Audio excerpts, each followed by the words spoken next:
فروخ سیر مغلیہ سلطنت کا ایک حکمران۔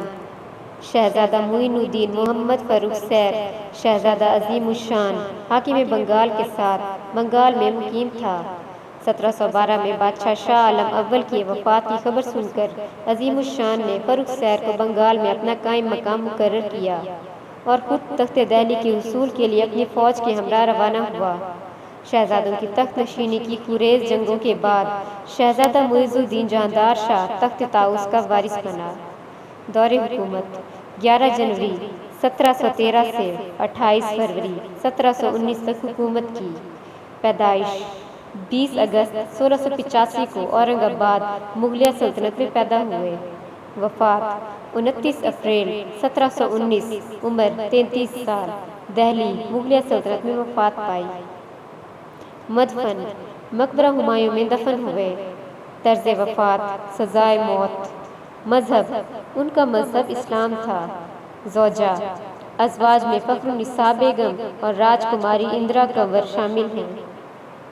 اولاد ان کی اولاد بادشاہ بیگم ملکہ الزمانی ہے۔ والد کا نام عظیم الشان تھا۔ والدہ کا نام صاحبہ نذوان تھا۔ خاندان تیموری سلطنت سے تعلق رکھتے تھے۔ جہاندار شاہ نے اپنے 1 سال سے کم مختصر دور حکومت 1712 تا 1713 میں لاتعداد مغل شہزادے موت کے گھاٹ اتار دیے۔ اسی اثناء میں جہاندار شاہ نے فروخ سیر کی گرفتاری کے لیے بنگال کی طرف فوج روانہ کرنے کا حکم صادر کر دیا۔ یہ خبریں بنگال بھی پہنچ گئیں، جس سے فروخ سیر، اس کی والدہ اور دیگر بہن بھائیوں میں خوف کی لہر دوڑ گئی، کیونکہ وہ دیگر رشتہ داروں کا حشر دیکھ چکے تھے۔ فروخ سیر نے نہایت سوچ بچار کے بعد طاقتور امراء سید برادران سے مدد حاصل کرنے کا فیصلہ کیا۔ چنانچہ شہزادہ فروخ سیر نے 11 جولائی 1713 کو معز الدین جہاندار شاہ کو شکست دے کر مغلیہ سلطنت کی باغ ڈور سنبھال لی۔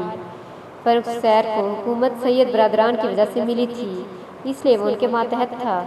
تمام امور سلطنت ان کے مشوروں سے سر انجام دیے جاتے تھے۔